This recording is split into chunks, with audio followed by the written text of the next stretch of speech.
Hello dear students.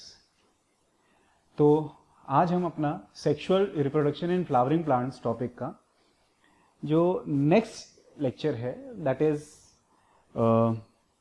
This lecture, उसे हम यहाँ पर देखेंगे। और इस लेक्चर का जो मेन टॉपिक ऑफ डिस्कशन है वो है पॉलिनेशन। अभी एक्चुअली में पॉलिनेशन क्या होता है अगर हम ये सोच रहे हैं तो एक चीज़ हमारे दिमाग में एकदम क्लियरली बार बार घूम रही है, वो है द टर्म पॉलन ग्रेन। ठीक है, तो टर्म पॉलन ग्रेन के बारे में हम ऑलरेडी पढ़ चुके हैं। ठीक है, हम कैसे जानते हैं कि उसका स्ट्रक्चर कैसे होता है, वो फॉर्म कहाँ से होता है। ठीक है, अब इस टॉपिक में हमें क्या पढ़ना है। ठीक है, तो पॉलिनेशन बेसिकली एक फिनोमिना है जहाँ पे मैच्योर पॉलन ग्रेन, जिसे एनसीईआरटी में 2 सेल्ड स्टेज में ही मैच्योर मान लेते हैं। ठीक है, that is pollen grain in which a vegetative cell and a generative cell is present. तो वो पॉलन ग्रेन जब एंथर से निकलता है आफ्टर डेहिसेंस, एंथर का जब डेहिसेंस होता है, एंथर जब रप्चर हो जाता है, फट जाता है, तो वहां से पॉलन ग्रेन निकल के, ठीक है, जब स्टिग्मा के ऊपर, that is female reproductive part, जब फीमेल रिप्रोडक्टिव पार्ट के स्टिग्मा के ऊपर वो पहुंचता है, ठीक है, तो उसी प्रोसेस को हम लोग टर्म करते हैं एज पॉलिनेशन। क्या आप सोच पा रहे हैं ये वहां पर क्यों पहुंचा होगा, है ना, कि वहां पे क्यों पहुंचा होगा? तो इसका सीधा रीजन है कि भैया वहां पे इसलिए पहुंचा है जिससे अपने सेक्सुअल रिप्रोडक्शन के इवेंट्स को फर्दर आगे बढ़ा सकें। ठीक है, और एक स्टेप नजदीक पहुंचा सके main step of the sexual reproduction. तो सेक्सुअल रिप्रोडक्शन का मेन स्टेप कौन सा है? फर्टिलाइजेशन। तो उसी फर्टिलाइजेशन इवेंट की तरफ बढ़ता जा रहा है हमारा प्लांट। ठीक है, तो हम लोग जल्दी से इसकी डेफिनेशन समझ लेते हैं कि पॉलिनेशन की डेफिनेशन क्या होती है, व्हाट एग्जैक्टली इज पॉलिनेशन। तो we will define pollination as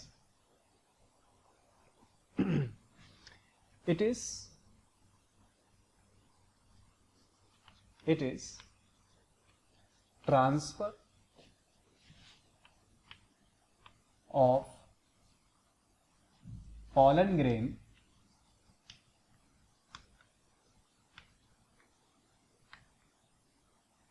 from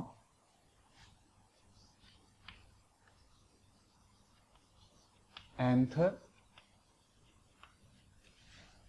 to the stigma.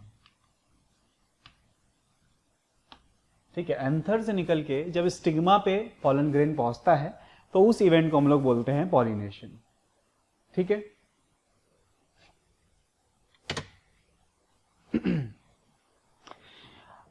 अब ये पॉलिनेशन इवेंट में यूजुअली जो एंथर, जो पॉलन ग्रेन स्टिग्मा पे पहुंचा है, ठीक है, वो पॉलन ग्रेन 2 सेल्ड स्टेज में हो सकता है और 3 सेल्ड स्टेज में भी हो सकता है। ठीक है, अगर मेजॉरिटी ऑफ एंजियोस्पर्म्स की बात करो, मेजॉरिटी ऑफ फ्लावरिंग प्लांट्स की बात करो, 60% ऑफ द फ्लावरिंग प्लांट्स की बात करो, तो ये 2 सेल्ड स्टेज में पहुंचा होता है और अपनी जो 3 सेल्ड स्टेज है वो स्टिग्मा में आने के बाद वो बनाता है। ठीक है, और 40% ऑफ द एंजियोस्पर्मिक प्लांट्स ऐसे हैं जो कि जिनमें 3 सेल्ड स्टेज में ही पॉलन ग्रेन स्टिग्मा में पहुंच जाता है। ठीक, अब ये जो सेल्ड स्टेजेस हैं, इसके 2 सेल्ड स्टेज के बारे में तो खैर हमने डिस्कस कर लिया है। 3 सेल्ड स्टेज के बारे में हम डिस्कस करेंगे जब पूरा पॉलिनेशन प्रोसेस समझ लेंगे उसके बाद, है ना। तो अभी इस इवेंट में हमें सिर्फ इतना समझना है कि पॉलिनेशन क्या है, transfer of pollen grains from anther to the stigma. अच्छा, इसमें क्या क्या कंडीशंस हो सकती हैं? ठीक, कंडीशंस क्या क्या हो सकती हैं, देखिए, कोशिश करना समझने। तो जो कंडीशंस इसमें हो सकती हैं, वो पहली कंडीशन हो सकती है क्या, कि एक पॉलन ग्रेन, ठीक है, एक पॉलन ग्रेन उसी फ्लावर के एंथर से निकला और उसी फ्लावर के स्टिग्मा में जा गिरा। ठीक है, तो एक कंडीशन क्या होगी कि pollen grain of same flower reaches stigma of same flower, है ना। तो एक ये भी इस तरह का ही पॉलिनेशन हो सकता है। अच्छा, इस तरह के पॉलिनेशन को होने के लिए सबसे ज्यादा इंपॉर्टेंट और एक ऐसी कंडीशन जो प्रेजेंट होनी ही चाहिए फ्लावर में, वो तुम्हारे हिसाब से क्या तुम्हारे दिमाग में आ रही है? यस, बिल्कुल सही चीज है कि इस तरह की कंडीशन तभी हो पाएगी जब उस फ्लावर में मेल रिप्रोडक्टिव ऑर्गेन भी प्रेजेंट हो, फंक्शनल वाला, और फीमेल रिप्रोडक्टिव ऑर्गेन भी प्रेजेंट हो, तभी आएगी ना ये कंडीशन। यानी इस तरीके का कंडीशन सिर्फ और सिर्फ बाइसेक्सुअल या हर्माफ्रोडाइट फ्लावर्स में ही हो सकता है। ठीक है, तो भाई इसके लिए जो नेसेसरी कंडीशन है, वो नेसेसरी कंडीशन क्या है? हर्माफ्रोडाइट या बाइसेक्सुअल फ्लावर, है ना।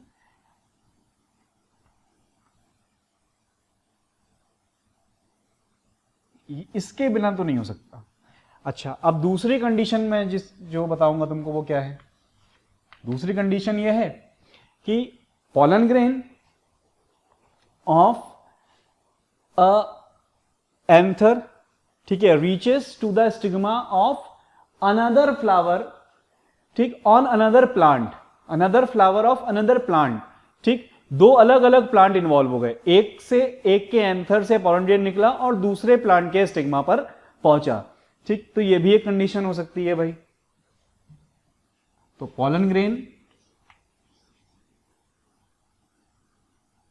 Of a plant reaches to the stigma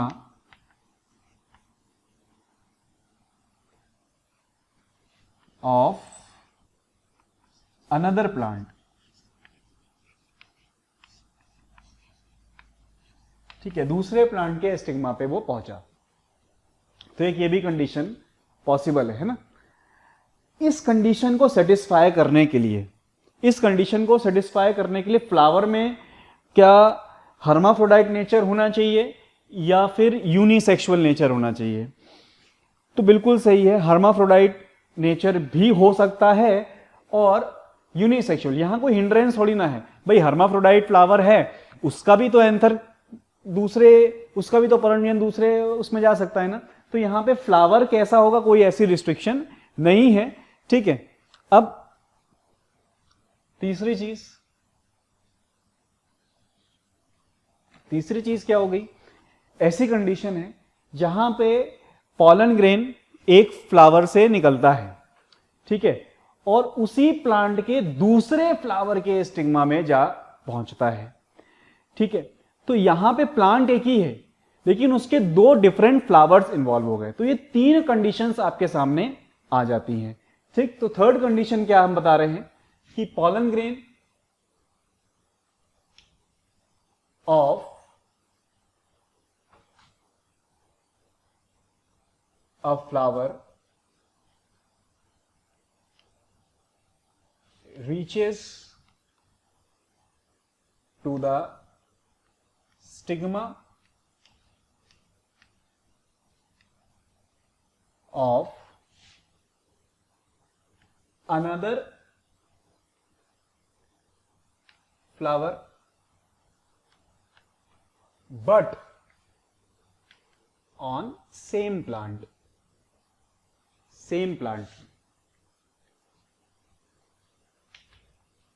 तो ये कंडीशन भी पॉसिबल है कि नहीं?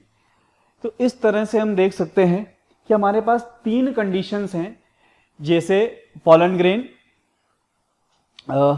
के पहुंचने के बेसिस पे कि पॉलन ग्रेन कौन से फ्लावर पे, उसी फ्लावर पे रिलीज हुआ, उसी फ्लावर के स्टिग्मा में पहुंचा, या उस फ्लावर से रिलीज हुआ दूसरे फ्लावर के स्टिग्मा में पहुंचा जो दूसरे प्लांट में है, या उसी प्लांट के दूसरे फ्लावर के स्टिग्मा में गया। तो ये तीन कंडीशंस पॉलिनेशन की अपने सामने आ सकती हैं।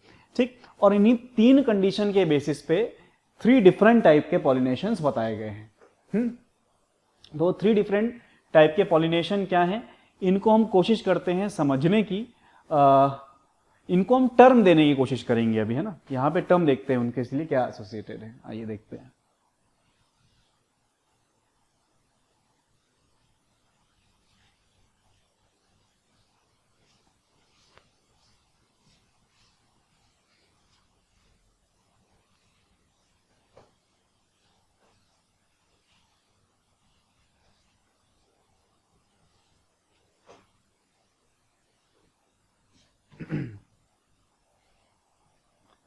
So now we will see the terms associated with those three conditions, ठीक है, which we have discussed। तीन वो conditions से associated terms हम यहाँ पे देखते हैं, आइए देखें।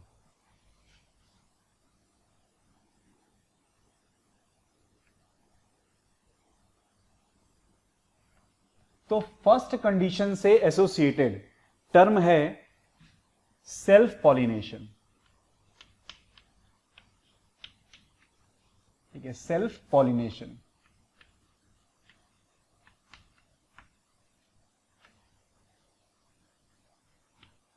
ठीक है, अब जो सेकेंड कंडीशन है उससे एसोसिएटेड टर्म है क्रॉस पॉलिनेशन, है ना। उससे एसोसिएटेड टर्म क्या है, क्रॉस पॉलिनेशन।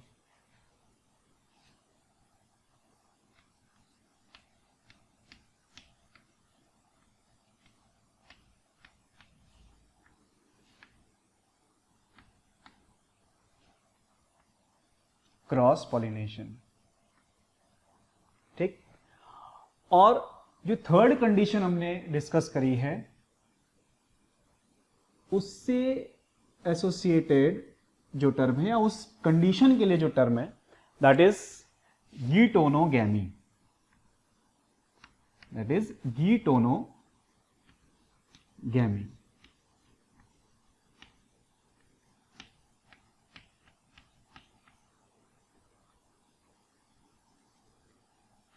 क्लियर। तो अब मैं इनको डिफाइन नहीं करूंगा, इसको आप ही डिफाइन करेंगे। भाई सेल्फ पॉलिनेशन क्या है? Self pollination is a method in which pollen grains reaches the stigma of same flower या get deposited on the stigma of same flower, ठीक है। क्रॉस पॉलिनेशन क्या है?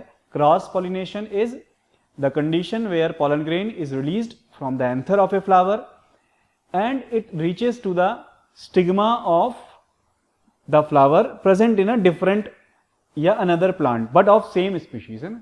then geitonogamy में क्या है, एक फ्लावर के एंथर से pollen grain रिलीज होता है और उसी प्लांट के दूसरे फ्लावर के स्टिग्मा में जाके वो स्टिक होता है या रिसीव किया जाता है, ठीक। अब सेल्फ पॉलिनेशन, क्रॉस पॉलिनेशन और गीटोनोगैमी से एसोसिएटेड जो टेक्निकल टर्म्स हैं ना, जो टेक्निकल टर्म्स हैं वो क्या है? जैसे सेल्फ पॉलिनेशन से associated technical term is autogamy,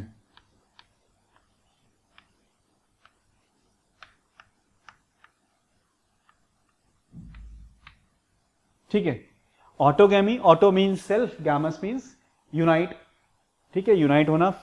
तो यहां पे यूनाइट हुए उसी सेम फ्लावर में प्रेजेंट दो चीजें, है ना। क्रॉस पॉलिनेशन के लिए टर्म क्या यूज करते हैं हम लोग? क्रॉस पॉलिनेशन के लिए टर्म यूज करते हैं हम लोग जीनोगैमी, ठीक है। जीनो का मतलब होता है फॉरेन, यानी डिफरेंट, अलग, बाहर का, ठीक है, जो उससे एसोसिएटेड नहीं है। Then next term is geitonogamy. Geitonogamy के लिए यही एक साइंटिफिक टर्म है, इसके लिए और कोई अलग से टर्म बनाया नहीं है, तो दिक्कत ही नहीं है कोई। तो ये तीन अपने लिए यहां पे टर्म्स हैं। अब मैं तुमसे पूछ रहा हूं, है ना, कि बताओ for self pollination how many plants and how many flowers are involve.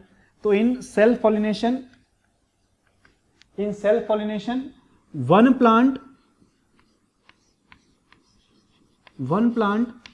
And one flower is involve. बोलो सही है गलत है यार?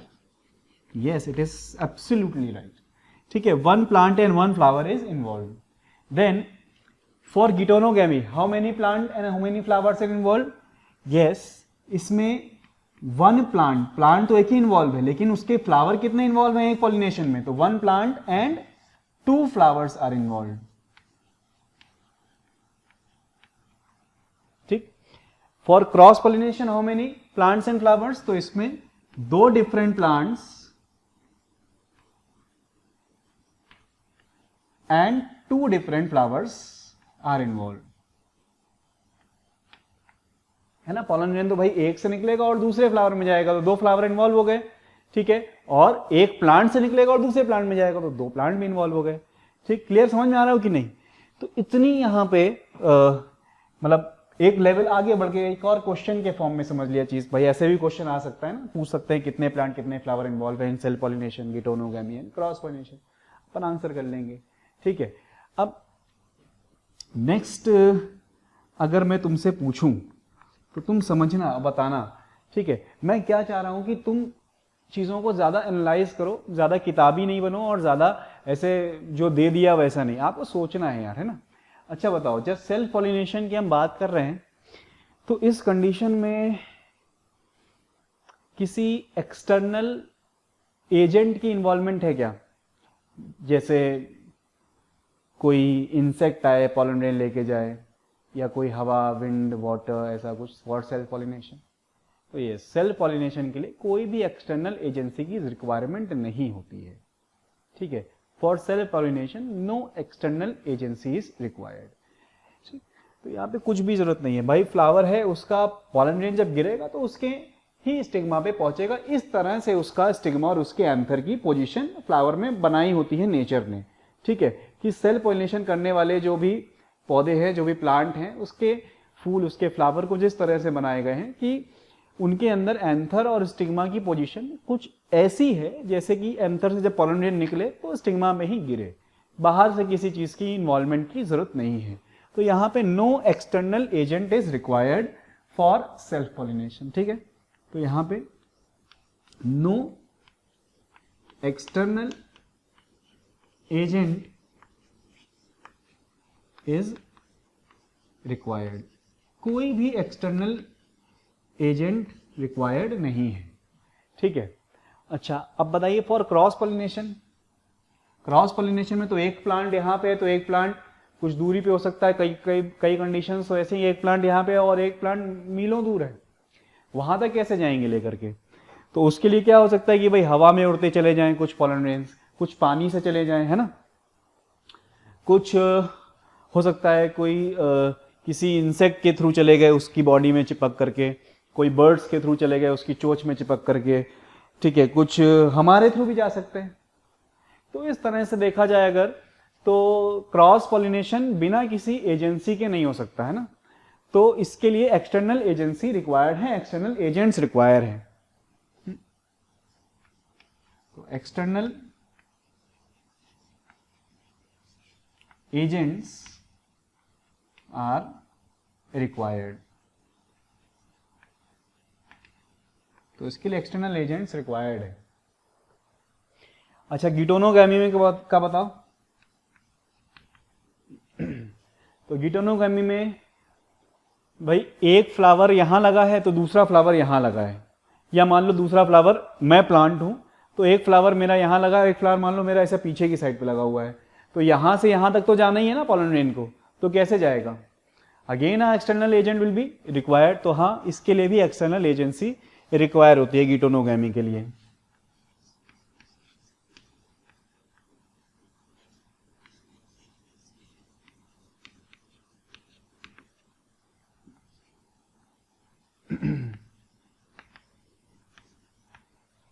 ठीक,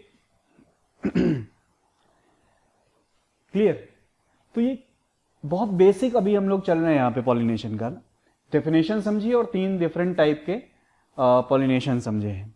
ब्रॉडली क्लासिफाई करते हैं ना तो 2 डिफरेंट टाइप के मिलते हैं अपने को। ये तीसरा टाइप थोड़ा सा हाई फाई, थोड़ा अलग टेक्निकल टर्म दे करके हमें रेफरेंस बुक में दिया गया है, तो आप इसको भी लेकिन याद रखिए, ठीक।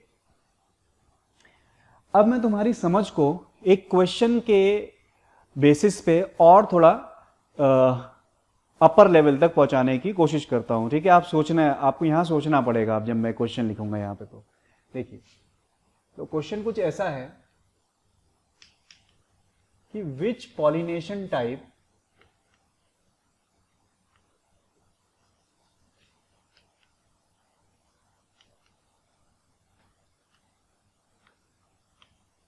involves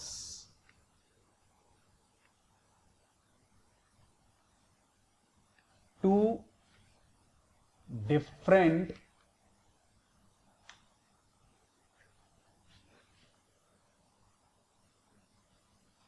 genetic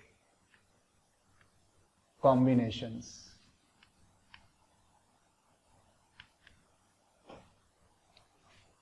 या इस क्वेश्चन को थोड़ा मैं रीफ्रेम कर देता हूं तुम्हारे लिए तो समझना और आसान हो जाएगा कि which pollination type take place between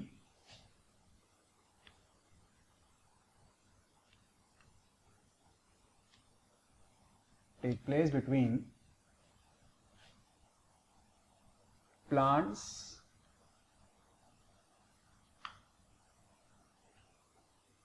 with different genetic constitution या combination. तो कोई तो एक ऐसा पॉलिनेशन का टाइप बताओ इन तीन में से ही. यूजुअली 4 ऑप्शन होते हैं, अभी आप लकी हो 3 ही ऑप्शन आपके सामने. तो कोई ऐसा पॉलिनेशन टाइप बताओ जो 2 डिफरेंट जेनेटिक कंपोजिशन वाले प्लांट्स के बीच में होता हो. तो बिल्कुल सही, 2 आ गया. तो भाई एक मैं हूं, मेरा कुछ अलग जेनेटिक्स है, ठीक है. एक सामने कोई प्लांट लगा है, भाई उसका अलग जेनेटिक्स होगा. सेम स्पीशीज के बाद भी तो अलग अलग जेनेटिक्स हो सकता है कि नहीं. भाई एक रोज प्लांट मान लो मेरे यहां पे लगा हुआ है, भाई उसका अलग जेनेटिक्स है.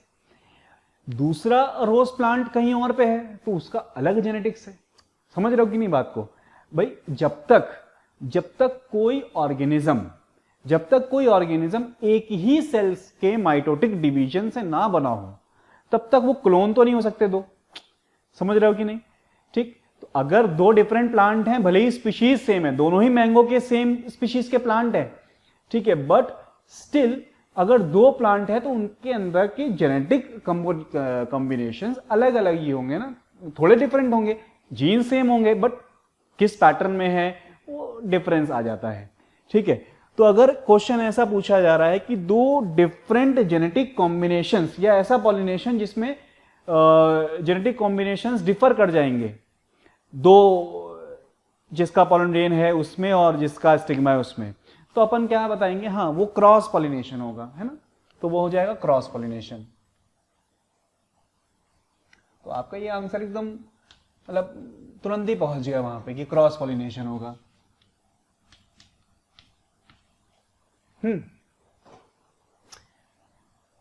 अब इसी क्वेश्चन के बेसिस पे गिटोनोगैमी को जज करने की कोशिश करो. तो अगर गिटोनोगैमी को आप जज करने की कोशिश करेंगे तो यहां पे 2 डिफरेंट फ्लावर्स इन्वॉल्व हैं, है ना. 2 डिफरेंट फ्लावर्स इन्वॉल्व हैं, लेकिन दोनों ही डिफरेंट फ्लावर्स सेम प्लांट के. तो सेम प्लांट मतलब उसके पूरे एंटायर सेल्स में सेम जेनेटिक कंपोजिशन होगा, है ना.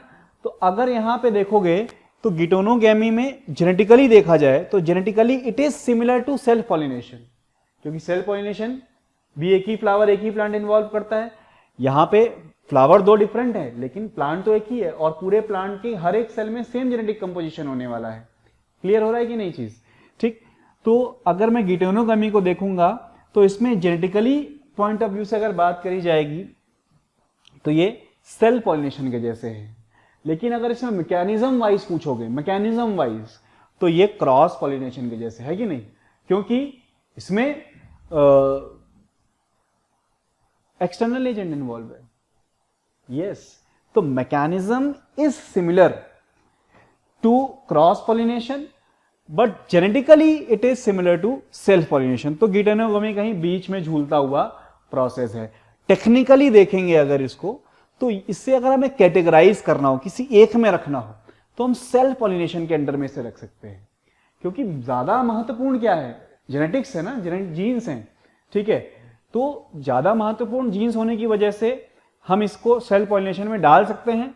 लेकिन हम अगर एप्टली बताना चाहे, एकदम एप्टली बताना चाहे, तो हम ऐसा बोलेंगे कि जेनेटिकली अगर हम देखें तो फिर ये सेल्फ पॉलिनेशन के जैसा है, और अगर मैकेनिज्म वाइज देखें तो ये क्रॉस पॉलिनेशन के जैसा है.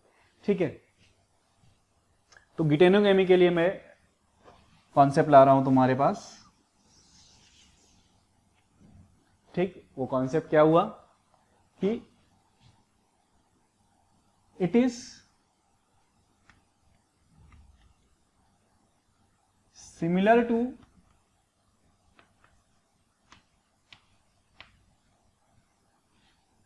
self pollination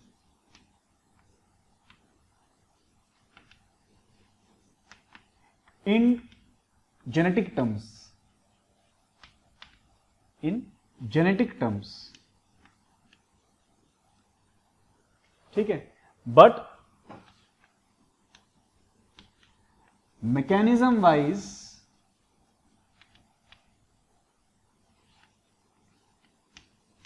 it is similar to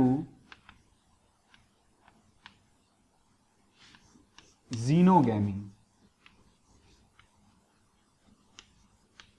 ठीक है, but mechanism wise it is similar to xenogamy. Clear? तो ये हमने टाइप ऑफ पॉलिनेशन और उसमें थोड़ी सी एडवांस्ड जो थ्योरी है वो समझी। आगे आते हैं।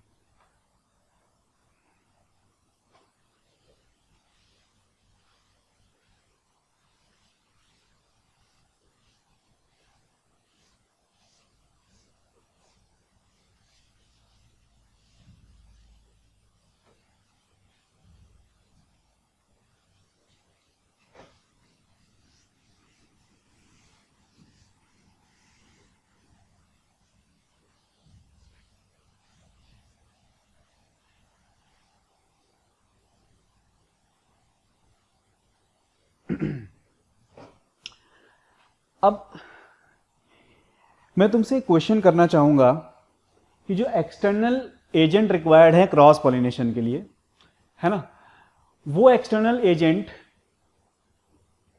बायोटिक एजेंट्स होते हैं या एबायोटिक एजेंट्स होते हैं? बायोटिक एजेंट का मतलब लिविंग होते हैं या नॉन लिविंग होते हैं? यानी जो पॉलन ग्रेन एक प्लांट के फ्लावर से ले करके दूसरे प्लांट के फ्लावर तक जा रहा है, वो हर बार क्या कोई इंसेक्ट, बर्ड जैसे लिविंग एजेंट्स होते हैं या फिर विंड, वाटर ऐसे एजेंट्स भी होते हैं? ऑब्वियस है, दोनों ही तरह के एक्सटर्नल एजेंट्स यहां पे इन्वॉल्व होते हैं फॉर क्रॉस पॉलिनेशन। ठीक, अगर हम थोड़ा एंशिएंट टाइम में जाएं और आप प्लांट किंगडम को याद करने की कोशिश करो, तो आप क्या पाओगे कि यार वहां पे एकदम शुरू में वाटर का कितना ज्यादा रोल होता था ना फर्टिलाइजेशन के लिए। मेल गैमीट तैर करके फीमेल के पास पहुंचता था और फिर फर्टिलाइजेशन होता था, है ना। तो पुराने जमाने की अगर हम बात करते हैं तो वाटर, है ना, इन एल्गी, ठीक है, इन ब्रायोफाइट्स, इन टेरिडोफाइट्स, इनमें वाटर के थ्रू मेल गैमीट्स पहुंचा करते थे फीमेल के पास तक। नोट भी कर लेना चाहिए तो, और नहीं तो अगर याद है तो कोई बात नहीं, प्लांट किंगडम में डिस्कस किया ही है। फिर आप आइए next category of plant, that is gymnosperm. तो जिम्नोस्पर्म में एक ही तरीका है पॉलिनेशन का। पॉलिनेशन यानी पॉलन ग्रेन पहली बार जो बनना स्टार्ट हुए ना, वो जिम्नोस्पर्म में हुए थे, ठीक है। और वहां पे जो पॉलिनेशन का टाइप होता है, वहां पे जो पॉलिनेशन या पॉलन ग्रेन्स जाते हैं और दूसरे फ्लावर के पास, ठीक, वो एक ही तरीके से जाते हैं, दैट इज थ्रू विंड। तो वाटर एंशिएंट टाइम में, विंड इन जिम्नोस्पर्म्स। जिम्नोस्पर्म में एक ही तरीका है पॉलिनेशन का, ठीक है, वाया विंड, याद रखिएगा अच्छे से। और फिर आप आइए एंजियोस्पर्म में। तो एंजियोस्पर्म एडवांस प्लांट ग्रुप, किसी को मना नहीं करेंगे भाई, तुम बायोटिक हो, तुमको भी चांस दिया जाओ, मेरा पॉलन ग्रेन पहुंचाओ, ठीक है। और एबायोटिक को भी वाटर और विंड दोनों भी तरीके से यहां पे पॉलिनेशन हो सकता है, और वाया कोई बायोटिक एजेंट, बर्ड है, इंसेक्ट है, वो भी यहाँ के पॉलन ग्रेन्स लेके जा सकते हैं, ठीक। और अपने आप को ये प्लांट वैसे ही अडेप्ट करता है जिस तरीके का पॉलिनेशन इसको करवाना होता है, ठीक। बहुत मजा आएगा आगे इस टॉपिक को जब पढ़ेंगे तो अभी हमें ये पता चल रहा है कि जो क्रॉस पॉलिनेशन है दैट इज ज़ीनोगैमी, ठीक है, क्रॉस पॉलिनेशन है,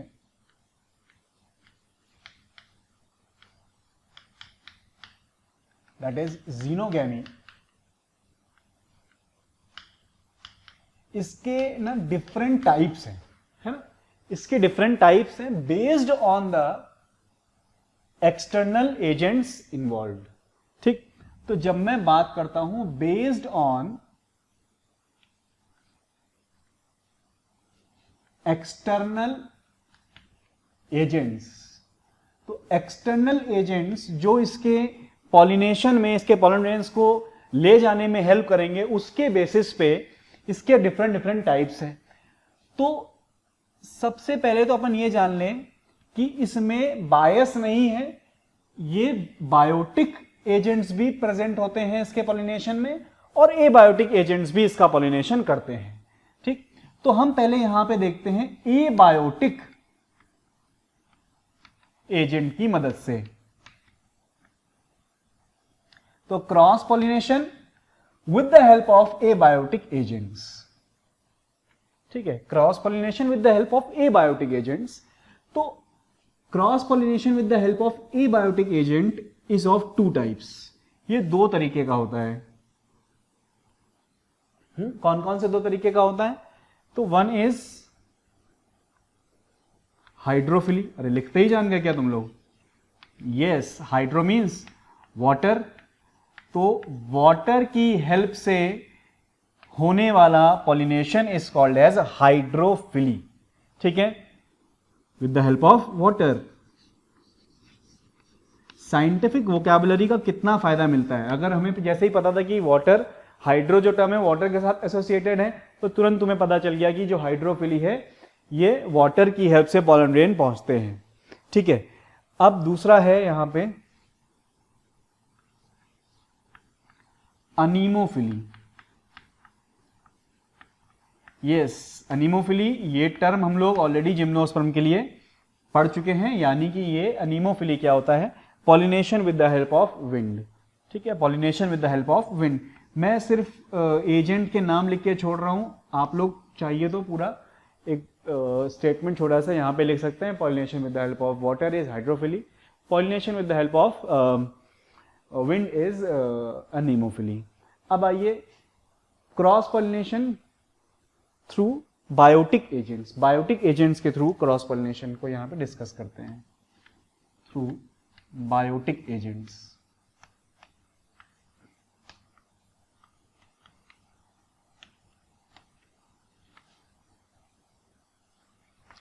तो बायोटिक एजेंट्स के थ्रू होने वाले जो क्रॉस पॉलिनेशन के डिफरेंट डिफरेंट टाइप्स हैं, दीज आर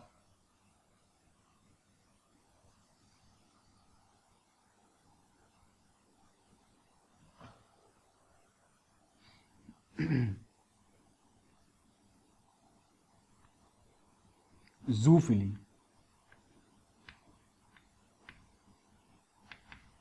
जूफिली का मतलब, जू मीन्स यस 100% यार, animals.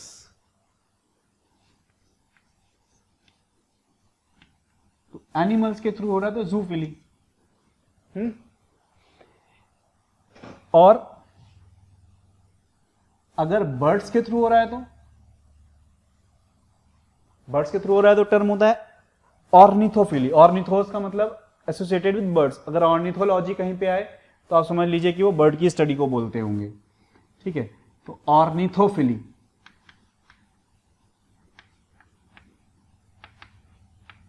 That is via birds.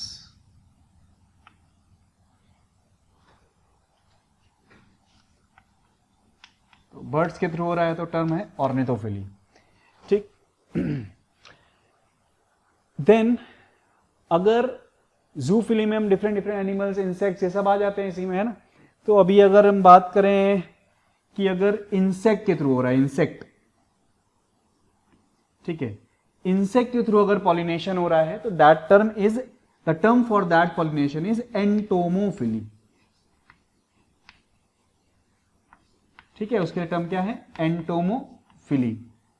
ये है इंसेक्ट्स के थ्रू होने वाला पॉलिनेशन।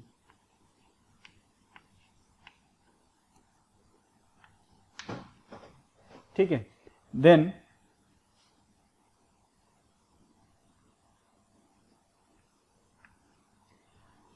अगर स्पेसिफिकली मैं बात करूं एंटोमोफिली में, स्पेसिफिकली जो पॉलिनेशन हो रहा है वो हो रहा है बटरफ्लाइज के थ्रू। स्पेसिफिकली बात कर रहे हैं ना, स्पेसिफिकली अगर इंसेक्ट्स में बटरफ्लाइज के थ्रू हो रहा है तो इसके लिए टर्म होता है साइकोफिली। ठीक, साइकोफिली।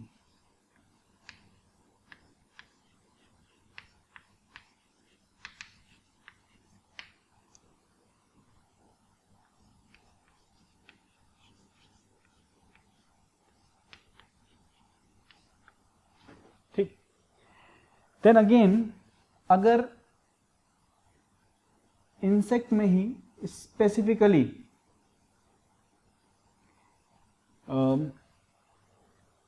मान लेते हैं स्पेसिफिकली इसमें हो रहा है हनी बी वगैरह के थ्रू, हनी बी के थ्रू, है ना, तो हनी बी का नाम होता है एपीज मेलिफेरा। मेली का मतलब होता है मधु, मधु मतलब होता है हनी, ठीक है।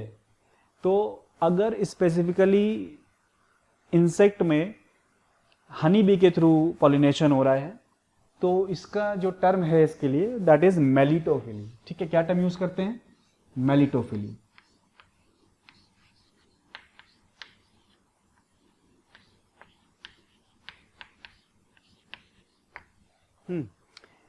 देन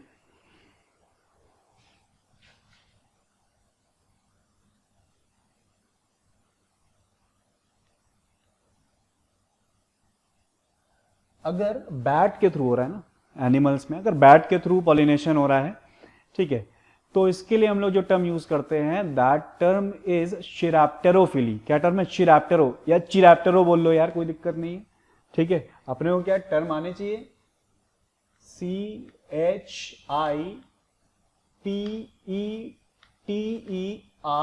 चिरैप्टेरोफिली, ठीक है। चिरैप्टेरो नहीं, अरे यार स्पेलिंग गलत हो गया है, स्पेलिंग का बड़ा लोचा रहता है बायो के अंदर। चिपेटेरो लिख दिया मैंने, चिरैप्टेरो होना चाहिए ना, फिर से लिख देता हूं। तो भाई अगर इसी का आगे बना रहा हूं यार, है ना, जूफिली में ही तुम नीचे बनाओगे, तो अगर बैट के थ्रू हो रहा है तो that is chiroptero, chiropterophily. It is via bat, bat लेके जा रहा है यार तुम्हारा पॉलन ग्रेन, ठीक है। मेलिटोफिली में हनी भी कर रही है पॉलिनेशन। देन अगर पॉलिनेशन हो रहा है वाया स्नेक्स, ठीक है, स्नेक के थ्रू हो रहा है तो दैट इज मेलैकोफिली।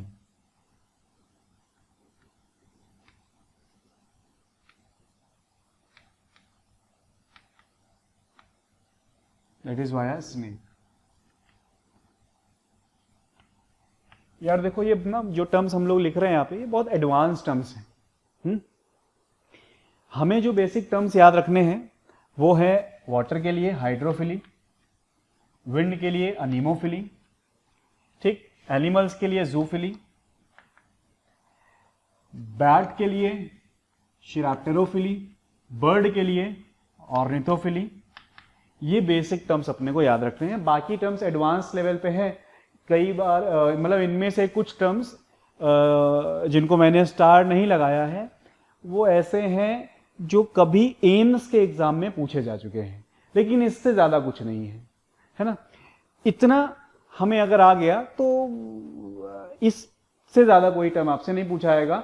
एक दो टर्म और होते हैं वो हम सिम्बायोसिस आगे करेंगे तो हम वो चीज़ें समझ लेंगे। ज़्यादा घबराने की जरूरत नहीं होती है, टर्म्स इतने ही रहते हैं, ठीक। अब देखो सोचने की कोशिश करो कि अगर कोई बायोटिक एजेंट को, है ना, कोई बायोटिक एजेंट को तुम्हें अगर प्लांट को अगर बुलाना है कि उसके पास आए, उसका पॉलन लेके जाए, तो 100% है कि उस बायोटिक एजेंट को बुलाने के लिए उसे अट्रैक्ट करने की जरूरत होगी ना, कैसे तो करके उसे अट्रैक्ट किया जाए। तो अट्रैक्ट करने के मैकेनिज्म्स क्या हो सकते हैं? अगर वो ऑर्गेनिज्म है वो देख पाता है तो कलरफुल हो जाओ तो अट्रैक्ट होगा तुमसे। अगर वो स्मेल कर पाता है तो कलरफुल हो जाओ और अच्छी स्मेल भी दो, है ना, समझ रहे हो कि नहीं। अगर वो देख नहीं पाता है तो हमें कलरफुल होने की जरूरत नहीं है, अगर वो सूंघ पाता है तो स्मेल देने की जरूरत है ना। तो आपको समझना होगा कि प्लांट के फ्लावर में जिस भी तरीके का वो है ना, वो फ्लावर उस तरह का इसलिए है क्योंकि वो किसी ना किसी को अट्रैक्ट कर रहा है फॉर पॉलिनेशन। पॉलिनेशन के लिए वो फ्लावर मॉडिफाई होता है, ठीक है। तो उसके अंदर के जो भी मॉडिफिकेशंस हैं वो ज्यादातर मॉडिफिकेशन सेक्सुअल रिप्रोडक्शन को ध्यान में रखते हुए ही हैं, ठीक। और आगे जब हम पढ़ेंगे कि इस तरीके का पॉलिनेशन जिसमें होता है उसमें क्या कैरेक्टरिस्टिक होते हैं, तो आप बस उस नेचर, उस एजेंट के नेचर को ध्यान में रखिए और बाकी फ्लावर में मॉडिफिकेशंस क्या हैं कैसे हैं वो इजीली आपको याद हो जाते हैं। कोई भी बहुत वो नहीं है, सिर्फ कॉमन सेंस, ठीक है। तो आज के लेक्चर में हम लोग ये टर्म्स ही रखते हैं। नेक्स्ट लेक्चर से हम लोग पॉलिनेशन के एक एक टाइप को उठाएंगे और आगे समझने की कोशिश करेंगे। नेक्स्ट लेक्चर जो है वो बहुत इंपॉर्टेंट होने वाला है क्योंकि मुझे ऐसा लगता है कि आपके नीट में इस टॉपिक से क्वेश्चन आएगा, क्योंकि हर साल आता है, पॉलिनेशन से क्वेश्चन आता है, ठीक। तो बहुत ध्यान से इस टॉपिक को आप पढ़िए। एनसीईआरटी में टॉपिक 2 ही पेज का है, चाहिए तो आप उसको प्रायर में पढ़ के रख लीजिए। तो जब मैं पढ़ाऊंगा तो आपको एज मिलेगा, आपको अच्छा भी लगेगा, समझ में आएगा, टर्म्स जो हैं वो फेमिलियर होंगे, ठीक है। तो बहुत ध्यान से पढ़िए, मैं आपको श्योरली बोलता हूँ इससे क्वेश्चन आएगा, ठीक। तो आज के लेक्चर में इतना ही है। Thank you.